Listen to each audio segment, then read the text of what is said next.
Ink and Voice Audio Presence. The Jelly Bean Story by F. Scott Fitzgerald. Chapter 1. Jim Powell could truly be called a jelly bean.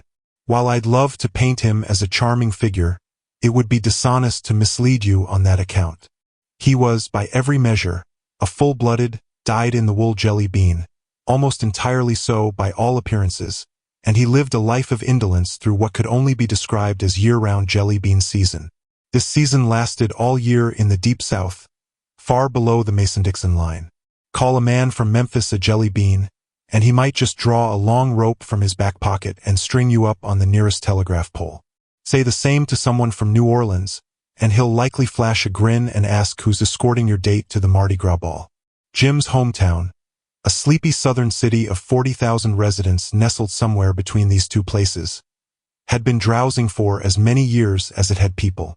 Occasionally, it would murmur in its sleep about a forgotten war that seemed more dream than memory to the rest of the world.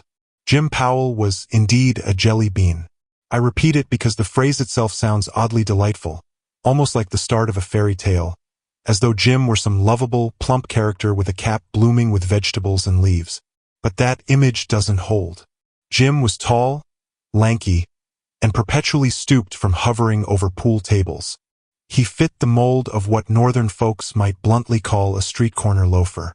In the fading Confederacy, the term jelly bean is reserved for those who live out their days perfecting the art of idleness. I am idling. I have idled. I will idle. He came into the world in a white house perched on a green corner lot. The house had 4 aging pillars out front and a web of latticework in the back that framed a cheerful, sun-soaked garden. The family had once owned the surrounding properties, stretching out for blocks, but those days were so far gone that even Jim's father barely recalled them. When he died, after taking a bullet in a scuffle, he didn't even think to mention any of it to his frightened 5-year-old son. Afterward, the White House turned into a boarding establishment run by a stern woman from Macon named Aunt Mamie, so called by Jim, who despised her thoroughly. Jim made it to 15. He went to high school, tangled his black hair into knots, and was nervous around girls. He loathed his home, where 4 women and an elderly man droned endlessly each summer about the land the Powells once held and which flowers might bloom next. Occasionally, the parents of young girls in town would remember Jim's mother and invite him to events, thinking they saw a flicker of her in his dark features. But Jim found parties unbearable and preferred hanging out in Tilly's garage, rolling dice or idly chewing on a straw. To earn a little cash, he took on odd jobs. One such gig ended his party days entirely. At his 3rd dance, young Marjorie Haight whispered, not quite quietly enough, that Jim was the boy who delivered groceries sometimes. Mortified, Jim ditched the waltz and, instead, perfected dice-rolling tricks and collected stories of local shootouts going back half a century. By 18, Jim had joined the Navy when war erupted. He spent a year polishing brass in the Charleston Navy Yard, then another year doing the same up in Brooklyn. When the war ended, Jim came home. He was 21, his pants too short and snug, his shoes long and narrow. His tie was a garish swirl of pink and purple, loud enough to be an act of rebellion. Above it, his pale blue eyes resembled aged cloth faded from too much sun. One warm April evening, with a gray dusk settling over the cotton fields and the sultry town, Jim stood leaning against a fence, softly whistling, his eyes tracing the moon over Jackson Street. His mind was preoccupied with a puzzling new dilemma. Jim had received an invitation to a party. Long ago, back when boys distrusted girls on principle, Jim and a classmate named Clark Darrow had sat side by side in school. While Jim had faded into the garage's haze, Clark had bounced between romances, attended college, dabbled in alcohol, sobered up, and become a local heartthrob. Despite their different paths, Jim and Clark maintained a loose but sincere friendship.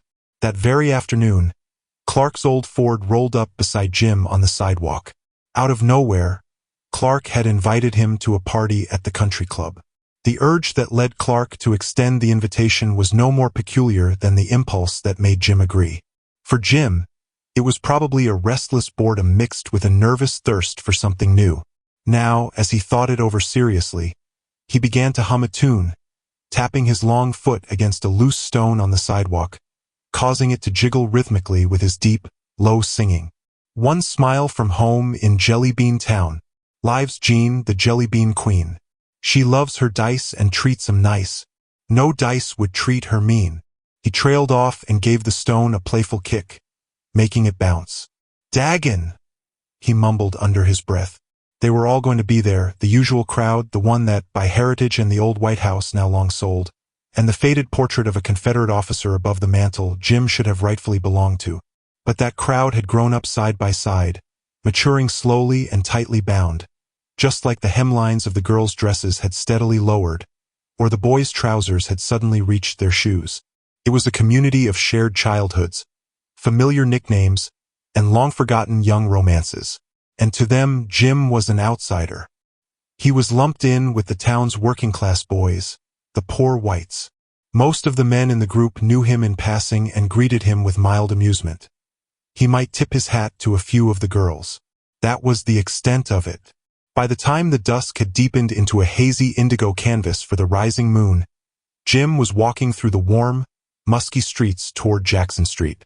Shops were shuttering for the night, and the last few customers floated home in a lazy spiral, as if caught in the slow spin of a sleepy carousel. Farther down the lane, a small carnival glowed in the shadows. A row of color-splashed booths sent bits of music drifting through the humid air. A slow, hypnotic Eastern melody from a calliope, a lonesome bugle moaning in front of a sideshow, and a cheery street organ playing Back Home in Tennessee. Jim stopped by a store to buy a collar. Then he ambled on towards Soda Sam's, where, as usual on a summer night, 3 or 4 cars were parked outside. Young boys darted to and from the doorway, carrying sundaes and tall glasses of lemonade. "Hey there, Jim." The voice came from just beside him, Joe Ewing, lounging in a car with Marilyn Wade in the front seat. Nancy Lamar and a man Jim didn't recognize sat in the back. The Jelly Bean gave a quick nod and tipped his hat. "Hi, Ben," he said, hesitating just the smallest second before adding, "How y'all?" He moved along toward the garage where he rented a room upstairs. His "how y'all" had been directed at Nancy Lamar, a girl he hadn't spoken to in 15 years. Nancy had lips like a memory of a kiss and dreamy eyes beneath a halo of dark, bluish-black hair. Her mother had been born in Budapest. Jim often saw her around town, strolling casually with her hands in her coat pockets like a young boy.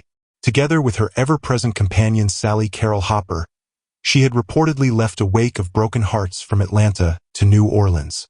For a brief moment, Jim wished he could dance. Then he chuckled at the thought, and as he reached his door, he began humming again. "Her jelly roll can twist your soul. Her eyes are big and brown. She's the queen of the queens of the jelly beans. My Jean of Jelly Bean Town." Chapter 2. At 8:30 that evening, Jim met up with Clark outside Soda Sam's. The two of them set off for the country club in Clark's creaky old Ford. "Jim," Clark asked casually as they rolled along through the fragrant night filled with the scent of jasmine, "how do you manage to stay afloat?" Jim paused a moment, thinking it over. "Well," he finally said, "I've got a room over Tilly's garage. I help him out with cars in the afternoons, so he lets me stay rent-free. Sometimes I drive one of his cabs and earn a little that way. But doing that full-time wears me out." "That it?" "Well, when there's plenty of work, I pitch in for day labor, usually Saturdays. But I've got one main source of income one don't usually bring up. Maybe you forgot I'm about the best crap shooter this town's ever seen. These days, they make me use a cup when I play, because once I get the feel of a pair of dice, they just roll in my favor." Clark laughed, impressed. "I never could figure out how to make me roll right. You ought play with Nancy Lamar sometime and take her for everything she's got. That girl rolls dice with the boys, and she loses more money than her old man can afford to hand over. Word is, she pawned a pretty decent ring last month just to settle a debt." Jim gave a vague shrug. "That white house on Elm Street still yours?" Clark asked. Jim shook his head. "Nah, sold it. Got a decent price for it, even though the neighborhood ain't what it used to be. The lawyer told me to put the money in Liberty bonds. But my Aunt Mamie started losing her mind. So now all the interest goes to keep her cared for out at Great Farms Sanatorium. I got an old uncle upstate owns a farm. I guess if things ever get really bad, I could go there. He's asked me a few times to come help out, but I reckon I wouldn't much care for it. Too lonely out there. Not many colored folks to work the land either. Then all of a sudden he cut himself off. Clark, listen. I appreciate you bringing me along and all, but truth be told, I'd be a lot more comfortable if you just stopped the car right here and let me walk on back to town. Ah, come on now, Clark grunted. It'll do you some good to get out and about. You don't have to dance. Just show up, move around a bit. Hold on, said Jim, visibly uneasy. Don't you try pulling me into some crowd of girls and leave me stranded, so I end up having to dance with one of them. Clark chuckled. 'Cause, Jim went on desperately, unless you promise me you won't try that, I'm fixin' to jump out right here and let my 2 feet carry me back to Jackson Street. After a bit of back and forth, they struck a deal. Jim would stick around as long as Clark didn't try to throw any women his way. He'd observe everything from a hidden little sofa in the corner, and Clark would join him there when he wasn't dancing. So at 10 o'clock sharp, the jelly bean sat cross-legged with his arms folded neatly, doing his best to appear relaxed and politely disinterested. Deep down, though, he was torn between a raw, gnawing self-consciousness and an eager fascination with everything happening around him. He watched as the girls emerged one after the other from the dressing room, stretching, adjusting, preening like bright-colored birds. They offered powdered smiles over their shoulders to the chaperones, then scanned the room quickly, measuring both the space and how the space reacted to them. And then, just like birds again, they fluttered softly into the waiting arms of their partners. Sally Carol Hopper floated in, sleepy-eyed and blonde, wrapped in her favorite pink, looking like a rose that had just been nudged awake. Then came Marjorie Haight, Marilyn Wade, Harriet Carey, all the familiar faces he'd seen drifting down Jackson Street during the day. But here, transformed under the warm shimmer of the overhead lights, with their hair curled, skin polished, and dresses glowing in shades of pastel and deep jewel tones, they looked like fragile porcelain figures, straight from the shop window, not yet touched by time or wear. Jim had been sitting there about 30 minutes now, mostly ignored despite Clark's cheerful drive-bys, each punctuated with a clap on the knee and a, "How's it going, old boy?" About a dozen guys had either nodded at him or paused to say a few words, but Jim could tell most of them were surprised to see him here at all. A couple of them, he suspected, didn't much like it.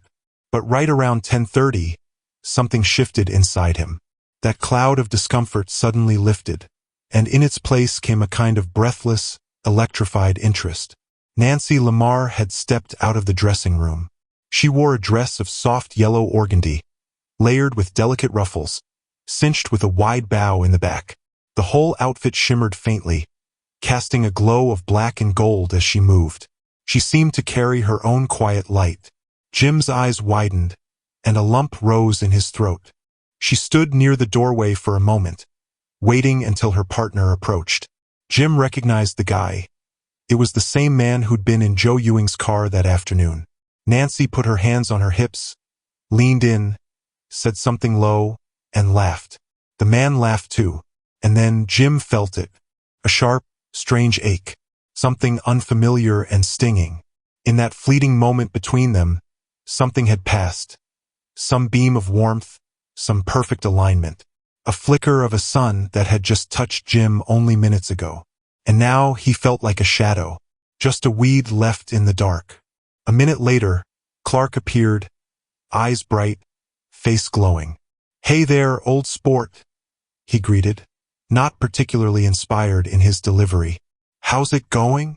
Jim replied that things were going about as well as one could expect. "Come on with me," said Clark, suddenly energized. "Got something that'll spice up the night a bit." Jim trailed along, stiff-legged and unsure, across the floor and up a short stairway to the locker room. Clark pulled out a flask filled with a mysterious golden liquid. "Good old corn," he said with a grin.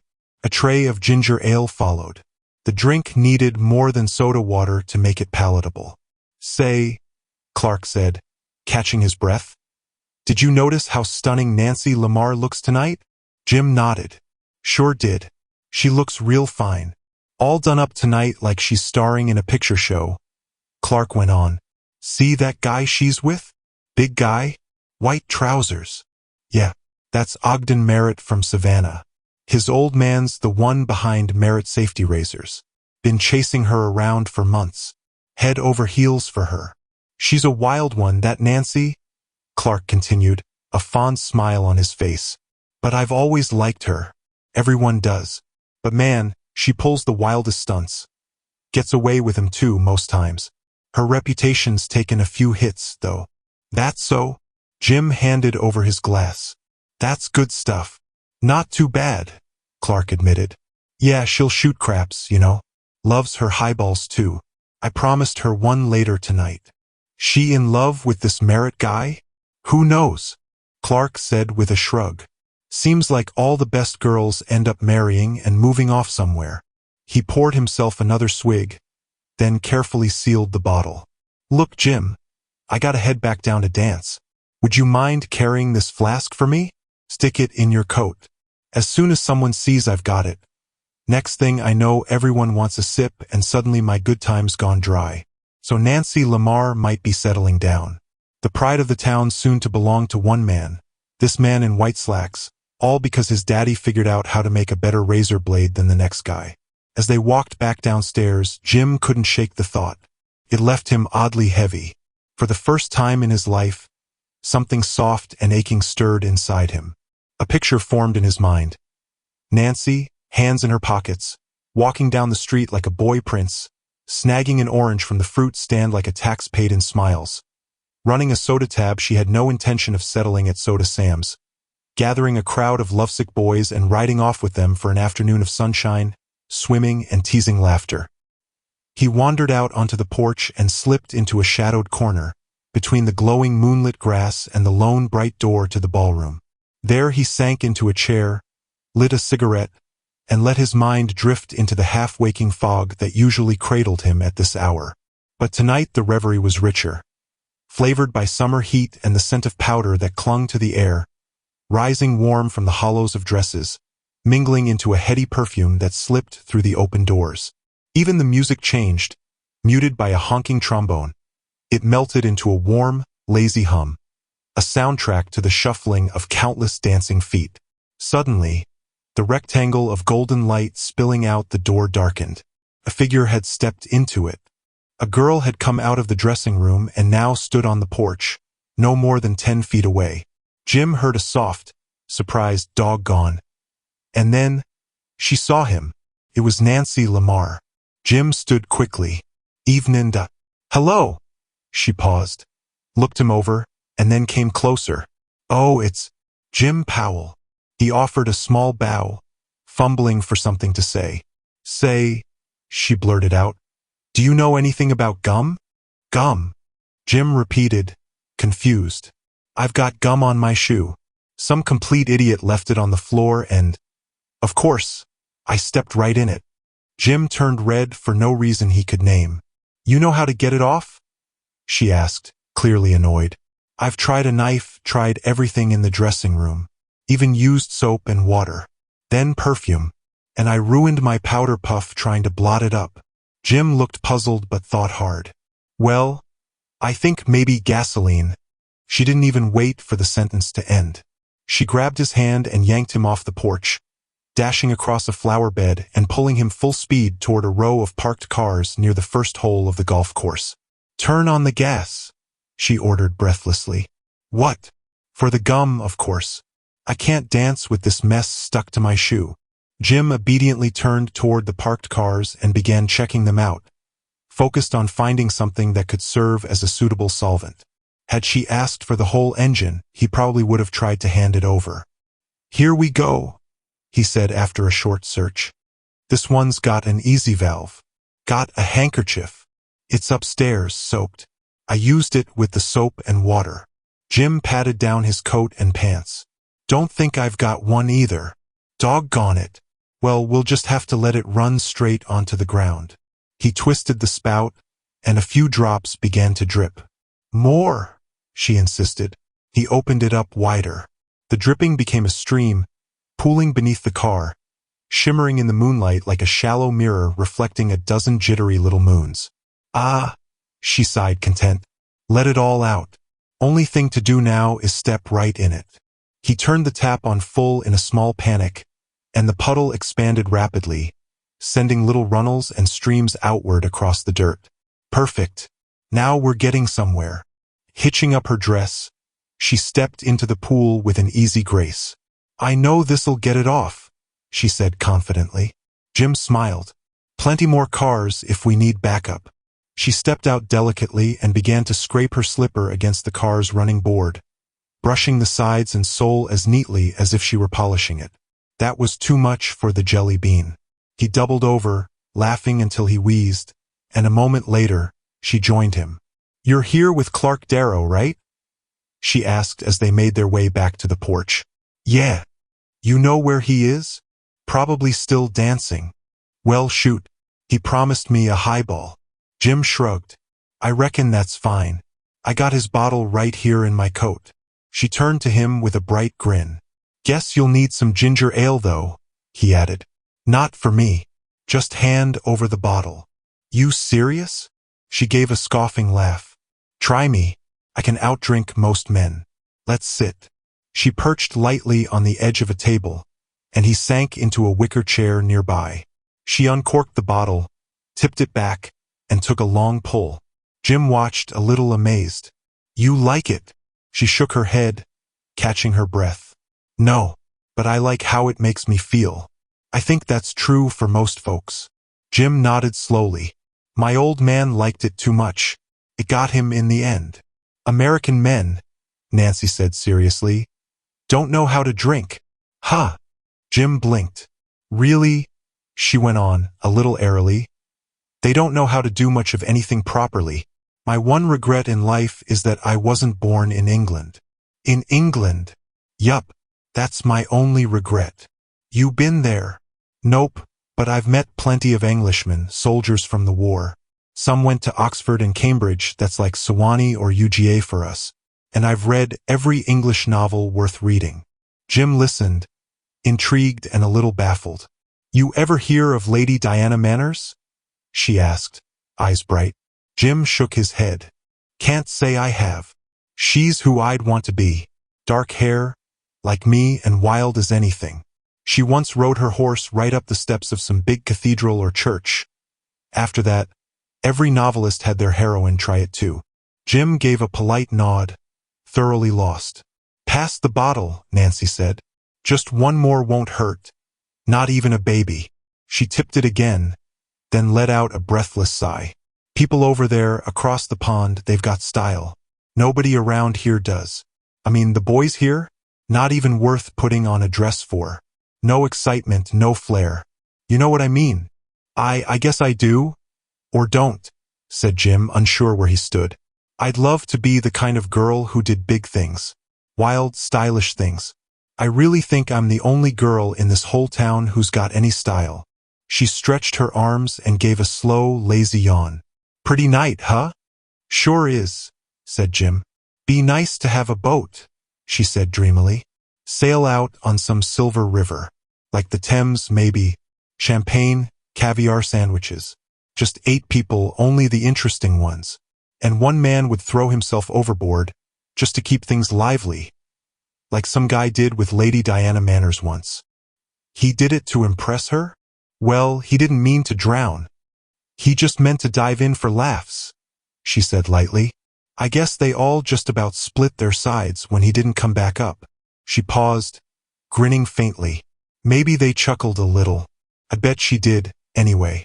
She's a tough one. I figure I am too. You? Tough. Tough as they come. Like hammered iron. She yawned, slow and lazy, then held her hand out again. Come on. A little more from that bottle. Jim hesitated. She raised her eyebrows, daring him. Don't treat me like some girl, she said. I'm not the kind you're used to.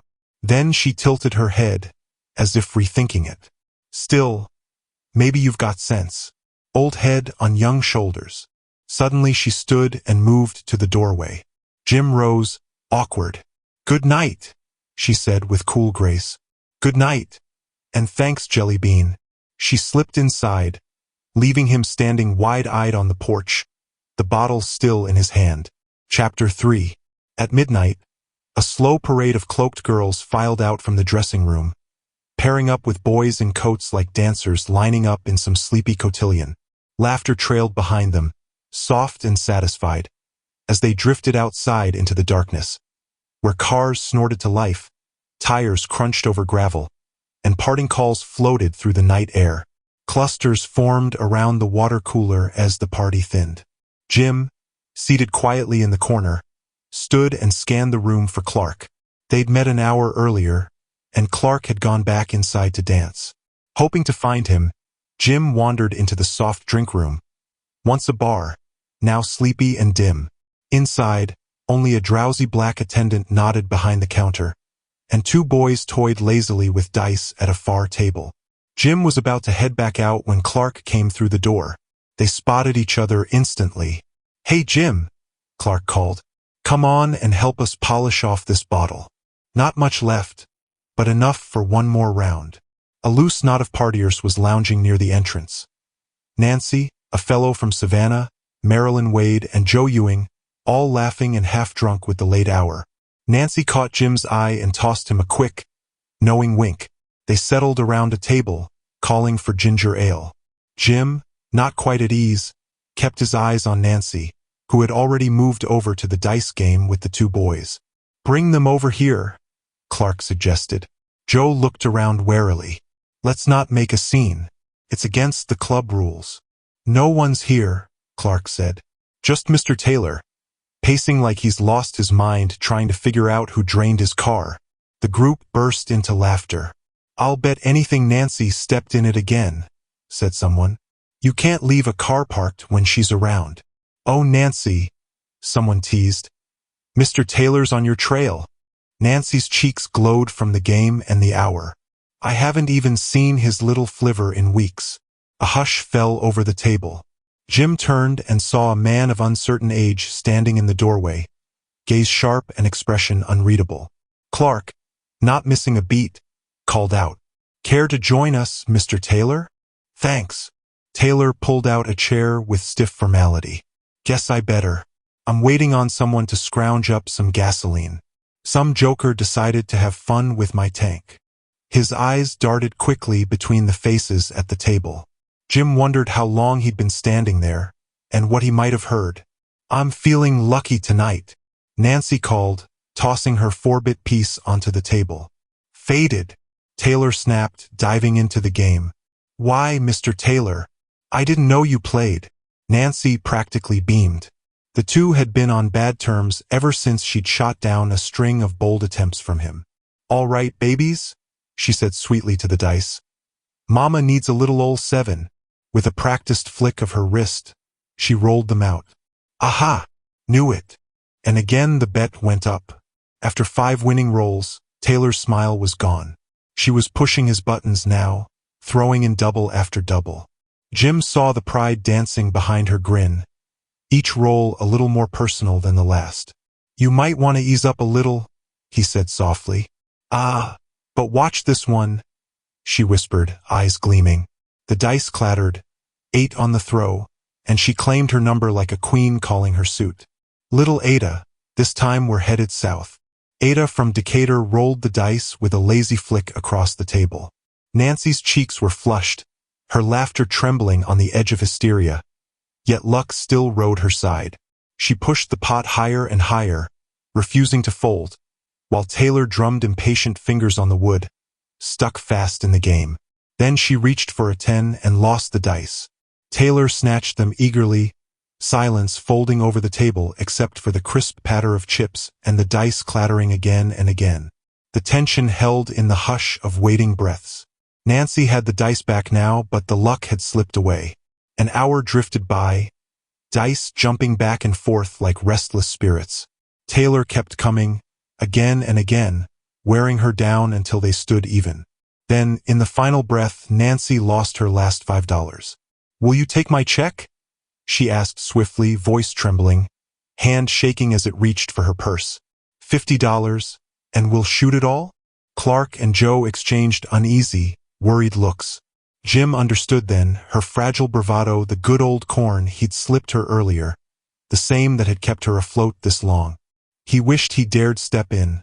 Such a girl in her place couldn't possibly have 2 bank accounts. When the clock chimed 2, he could hold back no longer. "May I?" he asked softly, voice low and strained. "Can't you let me roll for you?" Nancy, suddenly listless and sleepy, flung the dice toward him. "All right, old boy. As Lady Diana Manners says, shoot them, Jelly Bean. My luck's run out." "Mr. Taylor," Jim said casually, "how about shooting for one of those checks against cash?" Half an hour later, Nancy leaned forward, slapped Jim on the back, and grinned wide. "Stole my luck, you did." She nodded with mock wisdom. Jim gathered the last check, piled it with the others, tore them into confetti, and scattered the pieces across the floor. Someone started to sing, and Nancy kicked her chair back with a dramatic flair and stood. "Ladies and gentlemen," she announced, voice ringing through the room. "Ladies, that's you, Marilyn. I want to tell the world that Mr. Jim Powell, a well-known jelly bean of the city, is the exception to the old rule. Lucky in dice, unlucky in love. He's lucky in dice, and, as a matter of fact, I love him." She paused, flashing a radiant smile. "Ladies and gentlemen, Nancy Lamar, famous dark-haired beauty, often featured in the Herald as one of the most popular girls of the younger set, wishes to announce, at least, gentlemen." She faltered, tipped sideways, and Clark caught her, steadying her with a laugh. "My error," she giggled. "She stoops to. Anyway, we'll drink to Jelly Bean, Mr. Jim Powell, king of the jelly beans." Minutes later, Jim waited quietly in the shadowed corner of the porch where she had come hunting for gasoline. Suddenly, she appeared beside him. "Jelly Bean," she whispered. "Are you here, Jelly Bean? I think—" Her steps faltered in that enchanted haze. "I think you deserve one of my sweetest kisses for that, Jelly Bean." Her arms slipped around his neck, her lips pressed softly to his. "I'm a wild part of the world, Jelly Bean, but you did me a good turn." Then she was gone, drifting down the porch, over the lawn alive with cricket song. Jim watched Merritt step out the front door, scold her angrily, then saw her laugh it off and turn away, eyes down, walking toward his car. Marilyn and Joe followed, humming a lazy jazz tune. Clark joined Jim on the steps. "Pretty lit, huh?" Clark yawned. "Merritt's in a mean mood. Definitely off Nancy." Far away, across the golf course, a thin gray mist crept over the night. The car engine warmed with a chant from the group inside. "Good night, everybody," Clark called. "Good night, Clark. Good night." Then a soft, happy voice added, "Good night, Jelly Bean." The car pulled away, fading into a burst of song. A rooster from a distant farm crowed, mournful and alone. Behind them, a last black waiter flicked off the porch light. Jim and Clark walked toward the Ford, their footsteps crunching loud on the gravel. "Oh boy," Clark sighed softly. "How you can set those dice." It was still too dark for him to see the flush on Jim's cheeks, or to know it was the flush of unfamiliar shame. Chapter 4. Over Tilly's garage, a bleak room echoed all day with the rumble and snorts from below, and the song of black washers spraying the cars outside. The room was a cheerless box, dominated by a battered bed and a rickety table scattered with books. Joe Miller's Slow Train Through Arkansas, an old, heavily annotated edition of Lucille, The Eyes of the World by Harold Bell Wright, and a centuries-old prayer book of the Church of England, its flyleaf inscribed with the name Alice Powell and the year 1831. The east, dull and gray when Jelly Bean first stepped into the garage, deepened into a rich, vivid blue the moment he flicked on his solitary electric light. But just as quickly, he snapped it off again and moved to the window, resting his elbows on the sill as he stared into the growing morning. With the stirring of his feelings came his first bitter realization. A dull ache, a crushing sense of futility at the sheer grayness of his life. Suddenly, a wall had sprung up around him, hemming him in as surely as the stark white walls of his bare room. And with this awareness, all the romance of his existence, the easygoing charm, The light-hearted wastefulness, the miraculous generosity of life itself, faded into shadow. The jelly bean who strolled up Jackson Street, humming a lazy tune known in every shop and at every street stand, full of friendly greetings and local wit, sometimes sad for no reason other than sadness and the passage of time. That jelly bean had vanished without a trace. His very name became a rebuke, a meaningless trifle. With a sudden flood of insight, he knew Merritt must despise him, and that Nancy's kiss at dawn would have stirred no jealousy but only contempt for Nancy's lowering herself so far. And for his part, the jelly bean had been her moral laundromat, the one who scrubbed out her stains, and they were his. As the gray light blossomed into blue, flooding the room with morning, he crossed to his bed and flung himself down, gripping the edges fiercely. "I love her," he cried aloud. "God!" Something inside him gave way, like a lump melting in his throat. The air cleared and dawn radiated through the window. Turning his face into the pillow, he began to sob quietly. In the warm sunshine of 3 o'clock, Clark Darrow was chugging painfully along Jackson Street when the jelly bean hailed him from the curb, hands buried deep in his vest pockets. "Hi!" called Clark, bringing his Ford to a sudden stop beside him. "Just got up." The jelly bean shook his head. "Never went to bed. Felt restless, so I took a long walk this morning out in the country. Just got back into town." "You'd think I'd feel restless," Clark replied. "I've been that way all day." "I'm thinking of leaving town," the jelly bean said, lost in thought. "Maybe head up to the farm, take some work off Uncle Dunn. Reckon I've been bummin' too long." Clark was silent as the jelly bean continued. "Maybe after Aunt Mamie dies, I could sink my money into the farm and make something out of it. All my folks came from up there. Had a big place." Clark eyed him curiously. "That's funny," he said. "This kind of thing hit me the same way." The jelly bean hesitated. "I don't know," he said slowly. "Something about that girl last night, talking about Lady Diana Manners. An English lady. It got me thinking." He straightened and looked at Clark with a strange defiance. "I had a family once," he said. Clark nodded quietly. "I know. I'm the last of 'em," the jelly bean said, voice rising a little. "And I ain't worth shucks. They call me jelly, weak and wobbly. People who were nobodies when my folks were big now turn their noses up when they pass me on the street." Clark was silent again. "So I'm done. I'm going today. And when I come back, I'm going to be like a gentleman." Clark wiped his damp brow with his handkerchief. "Reckon you're not the only one it shook up," he said gloomily. "All this mess with the girls running around like they do. It's going to stop soon. Too bad. But everybody'll have to see it that way." "Do you mean," Jim demanded in surprise, "that all that's leaked out?" "Leaked out? How could they keep it secret? It'll be all over the papers tonight. Dr. Lamar's gotta save his name somehow." Jim gripped the side of the car, fingers tightening on the cold metal. "Do you mean Taylor investigated those checks?" Clark looked surprised. "Haven't you heard?" His eyes widened. "Well," Clark said dramatically, "those four got another bottle of corn, got drunk, and decided to shock the town. So Nancy and that Merritt got married in Rockville at 7 this morning." The metal beneath the jelly bean's fingers dented slightly. "Married." Sure enough. Nancy sobered up, came back to town crying, scared to death. Said it was all a mistake. Dr. Lamar got mad and wanted to kill Merritt, but they patched it up.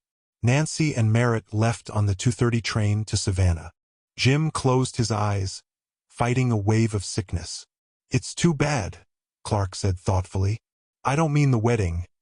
I guess that's all right, though Nancy didn't care much for him anyway. But it's a crime for a nice girl like that to hurt her family so." The jelly bean let go of the car and turned away. Something churned inside him, a strange, chemical change he couldn't explain. "Where you going?" Clark asked.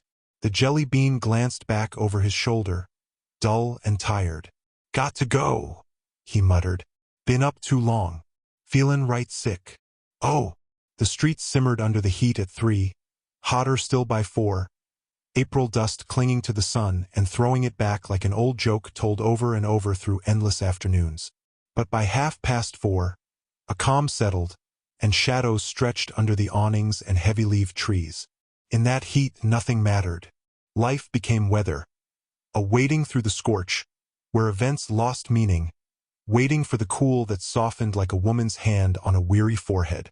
Down in Georgia, there was a quiet knowing, an unspoken wisdom, that this was the South's greatest secret.